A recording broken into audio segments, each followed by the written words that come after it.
Bonjour les enfants, allez c'est parti pour la suite de Sacrée Sorcière, épisode 13. Je vais reprendre une ou deux phrases juste avant l'endroit où je m'étais arrêtée. Je rampais vers le bord de l'étagère et vite je fis couler la potion dans la soupière. Il était temps, l'un des cuisiniers arrivait avec une gigantesque casserole de soupe fumante qu'il versa dans la soupière. « La soupe pour les congressistes est prête, dit-il. » Un serveur emporta la soupière en argent. Ouf, j'avais réussi. Même si je ne sortais pas vivant de la cuisine, les sorcières auraient toujours goûté à la potion souris à retardement. Je cachai le flacon vide derrière une grande casserole et je pris le chemin du retour.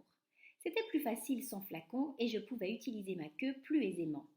Je me balançai à la poignée d'une casserole et puis je m'amusai à sauter de poignée en poignée ou tout le long de l'étagère.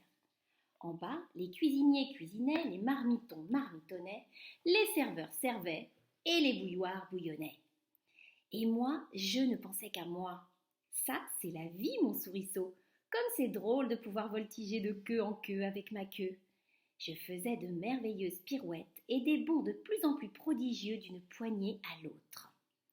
Je m'amusais tellement que j'avais complètement oublié que tout le monde pouvait me voir dans la cuisine. Les événements se déroulèrent si vite que je n'eus pas le temps d'y échapper. J'entendis un homme s'écrier « Une souris! Une souris !» Je jetai un rapide coup d'œil à l'homme à la toque blanche et puis j'y vis jaillir un éclair d'acier. C'était un couteau qui volait. J'eus soudain très mal à la queue et je tombai tête la première dans le vide. Le bout de ma queue avait été coupé et j'allais m'écraser au sol à la merci de tous les cuisiniers. « Une souris !» criait-il. « Une souris ! Il faut vite l'écraser !» J'atterris, rebondis sur le sol et repartis au triple galop. J'étais cernée par de grandes bottes noires qui s'avançaient vers moi. Je réussis à me glisser entre deux bottes et je me mis à courir en zigzag. Les bottes me poursuivaient. Il en venait de partout. « Attrapez-la !» criaient les gens. « Tuez-la, écrasez-la !» Je poursuivis ma course folle, mais il y avait toujours une botte noire devant moi. Ne sachant plus que faire, je grimpai à l'intérieur d'une jambe de pantalon et je me cramponnai à la chaussette. « Oh là, oh là !» cria l'homme. « Elle remonte dans ma jambe de pantalon. Je l'aurai cette fois, je vais l'assommer !» Les mains de l'homme commencèrent à frapper fort sur la jambe de son pantalon. Si je ne voulais pas finir écrasée, il me fallait agir très vite. Il n'y avait qu'une seule sortie possible et elle était là-haut. Je plantai mes petites griffes dans les mollets poilus de l'homme et je commençai l'ascension de sa jambe, le genou, la cuisse. « Et là, elle remonte !» cria l'homme. « Elle remonte dans mon pantalon !» J'entendis les autres cuisiniers hurler de rire, mais je peux vous promettre que moi je ne riais pas. Je grimpai pour sauver ma vie. L'homme continuait à donner des coups à son pantalon et il sautillait comme s'il était sur des charbons ardents. Bientôt j'atteignis le sommet de la jambe du pantalon et je ne voyais pas d'issue. « Au secours !» criait l'homme. « Elle tourne autour de mon caleçon. Va-t'en, sale souris, va-t'en. Mais quelqu'un peut-il m'aider à la faire sortir ?»« Enlève ton pantalon, imbécile !» cria quelqu'un. « Enlève aussi ton caleçon et nous l'attraperons !» J'étais entre les deux jambes du pantalon, près de la fermeture éclair. Il faisait tout noir et chaud. Je ne pouvais rester là, la seule issue était de dégringoler sur l'autre jambe. Je me laissai tomber et me retrouvai par terre. J'entendais toujours le stupide cuisinier crier encore « Elle est dans mon pantalon! Va-t'en, sale souris! S'il vous plaît, aidez-moi à la chasser, elle va me mordre !» Je jetai un rapide coup d'œil sur les cuisiniers. Tous réunis, ils riaient aux éclats et aucun ne fit attention au souriceau brun qui fila et plongea dans un sac de pommes de terre. Je me cachai en retenant mon souffle. « Elle était là, je jure qu'elle y était !» criait l'homme. « Vous n'avez jamais eu de souris dans votre pantalon, vous ne savez pas ce que c'est !» Le fait qu'une petite créature comme moi ait provoqué une telle agitation parmi un groupe d'adultes me réjouissait fort. Je ne pus m'empêcher de sourire malgré ma douleur. Je restai dans ma cachette jusqu'à ce qu'il m'ait complètement oubliée. Puis je me mis à ramper parmi les pommes de terre et prudemment j'avançai le museau hors du sac. J'aperçus le serveur qui était entré après moi. « Hé les gars !» s'exclama-t-il. « J'ai demandé à la vieille Rombière si la nouvelle tranche de viande était moins dure et elle m'a répondu qu'elle était délicieuse. Elle a même ajouté qu'elle trouvait la sauce succulente. » Je devais quitter cet endroit dangereux et retourner auprès de grand-mère.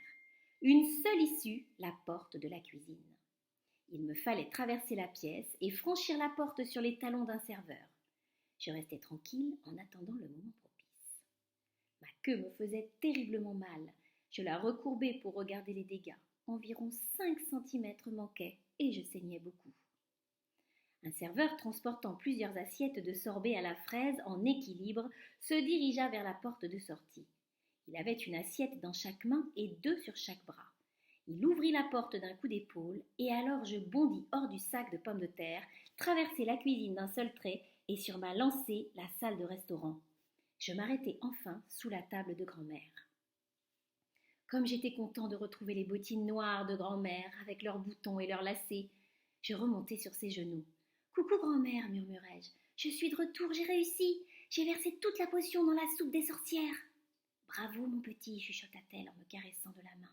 Elles sont justement en train de manger leur soupe. » Soudain, elle s'arrêta de me caresser. « Mais tu es blessé, murmura-t-elle. Que t'est-il arrivé ? » « Un des cuisiniers m'a coupé la queue avec un couteau, répondis-je à voix basse. Ça fait horriblement mal. Laisse-moi regarder, dit-elle. Elle baissa la tête et examina ma queue. Mon pauvre petit, murmura-t-elle, je vais bander ta queue avec un mouchoir, cela t'empêchera de saigner. Elle sortit un petit mouchoir de dentelle et elle fit un bandage au bout de ma queue. Ça ira comme ça, dit-elle. Ne pense plus à ta blessure. Tu as vidé tout le flacon dans leur soupe ? Ah oui, jusqu'à la dernière goutte, lui dis-je, et j'aimerais bien assister au spectacle. Oui, dit-elle, mon sac est sur ta chaise à côté de toi, à côté de moi. Je vais t'y remettre et tu pourras regarder comme tu veux. Mais attention à ne pas te faire remarquer. Il y a aussi Bruno dans le sac, mais tout ceci n'intéresse pas. Je lui ai donné un petit pain et ça l'occupe. Sa main se referma sur moi et je me sentis soulevée et transportée dans le sac à main. Salut Bruno, lui dis-je. Succulent ce petit pain, dit-il, toujours blotti au fond du sac. Mais j'aurais voulu un peu de beurre.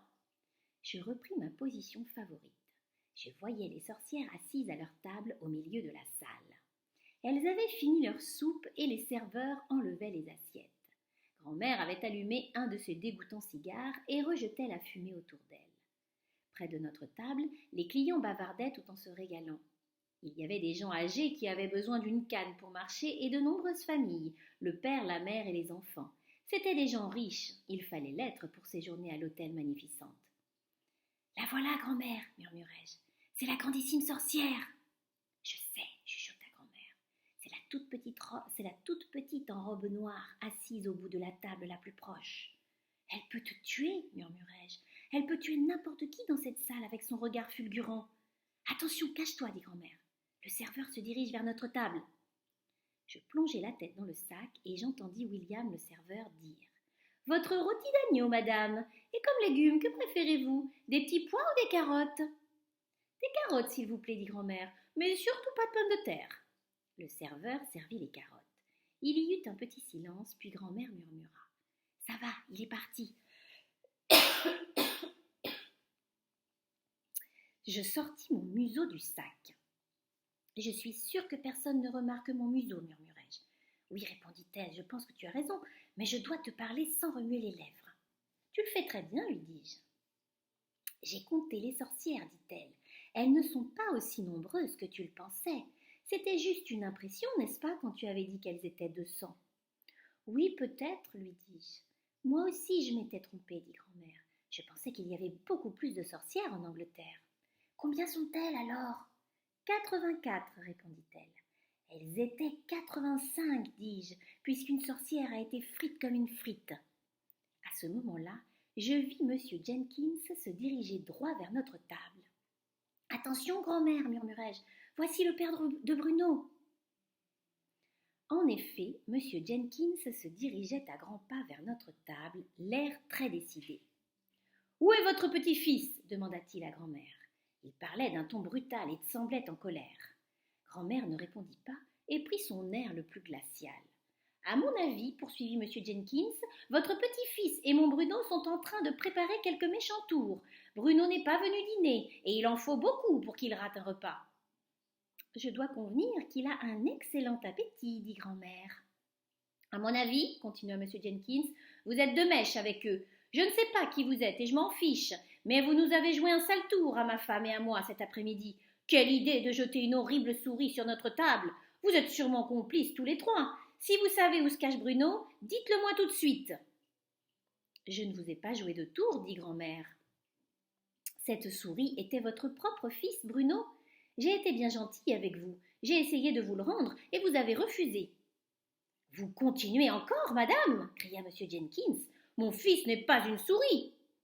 Sa moustache montait et descendait comme un ascenseur. Allons, pressons. Où est-il, mon Bruno? Qu'on en finisse. La famille, installée à la table voisine, s'était arrêtée de manger pour regarder M. Jenkins. Grand-mère fumait tranquillement son cigare noir. « Je comprends bien votre colère, M. Jenkins, dit-elle. N'importe quel père serait furieux comme vous, du moins en Angleterre. Mais voilà, moi je viens de Norvège, et là-bas nous sommes habitués à ce genre d'événements. Ils font partie de la vie de tous les jours, et nous les acceptons sans rechigner. »« Mais vous êtes complètement cinglé, cria M. Jenkins. C'est la dernière fois que je vous le demande. Où est Bruno? Si vous ne me le dites pas sur le champ, j'appelle la police. »« Bruno est un souriceau, dit grand-mère. »« Mais c'est impossible, hurla M. Jenkins. Bruno n'est pas un souriceau. »« Si, j'en suis un, dit Bruno en montrant le museau. M. Jenkins sauta au plafond. Bonsoir, papa, continua Bruno qui souriait comme sourient les souris. M. Jenkins ouvrit une bouche si grande que je voyais ses dents en or. Ne t'inquiète pas, papa, poursuivit Bruno. Ce n'est pas aussi terrible après tout. Tant qu'un chat ne m'attrape pas, ça ira. Mais Bruno, bredouilla M. Jenkins. Plus d'école, dit Bruno, souriant comme un âne. Plus de devoirs à la maison. Et je vivrai dans le placard de la cuisine en me régalant de raisins secs et de miel. Mais Bruno, bégaya M. Jenkins, comment est-ce arrivé? Le pauvre homme avait le souffle coupé. C'est à cause des sorcières, dit grand-mère. Je suis un homme, piailla M. Jenkins. Mon fils ne peut pas être un souriceau. Et pourtant, c'est bien votre fils, dit grand-mère. Soyez gentil avec lui, M. Jenkins. Mais Madame Jenkins va devenir folle, cria M. Jenkins. Elle a horreur des souris. Eh bien, elle devra s'y habituer, dit grand-mère. J'espère que vous n'avez pas de chat à la maison. Mais si, nous en avons un, justement, s'écria M. Jenkins. Nous avons un chat Topsy, qui est le chouchou de ma femme en plus. Alors, dit grand-mère, il vous faut vous débarrasser de Topsy. Votre fils est plus important que votre chat. Mais bien sûr, cria Bruno. Dis à maman qu'elle se débarrasse de Topsy avant mon retour à la maison. Maintenant, la moitié des clients de la salle de restaurant nous regardaient. Les gens avaient posé leurs couteaux, leurs cuillères et leurs fourchettes, et ils fixaient M. Jenkins qui s'agitait, criait et postillonnait. Comme ils ne voyaient ni Bruno ni moi, ils se demandaient la raison de ce tapage. « À propos, dit grand-mère, aimeriez-vous savoir qui a transformé ainsi votre fils ?» Elle eut un petit sourire diabolique, et je devinai qu'elle était sur le point d'embarquer M. Jenkins sur un drôle de bateau. « Qui donc » cria-t-il. « Qui a fait ça ?»« C'est cette femme là-bas, répondit grand-mère. Vous voyez la toute petite dame en robe noire qui préside à la grande table ? La présidente de la Société royale pour la protection de l'enfance persécutée ? Oh non, dit grand-mère, c'est la grandissime sorcière, la plus grande sorcière du monde. Vous affirmez que c'est elle, ce petit bout de bonne femme ? Cria M. Jenkins. Diable, je vais lui envoyer mes avocats et je lui ferai payer jusqu'au trognon. À votre place, dit grand-mère, je ne ferai pas d'imprudence. Cette femme a des pouvoirs magiques. Elle peut vous transformer en une bête plus horrible qu'une souris, vous savez, en cafard, par exemple. En cafard, moi ? Hurla M. Jenkins. J'aimerais bien voir ça. Il tourna les talons et se dirigea vers la table de la grandissime sorcière. Grand-mère et moi, nous l'observions, et Bruno avait sauté sur la table pour assister au spectacle. Tout le monde regardait M. Jenkins. Moi, j'étais restée dans la poche, à l'intérieur du sac, et je pensais que c'était bien plus prudent. Alors, je vais m'arrêter là pour aujourd'hui. je vous invite à me faire un dessin et à me l'envoyer en photo grâce au téléphone. Allez, la suite au prochain épisode.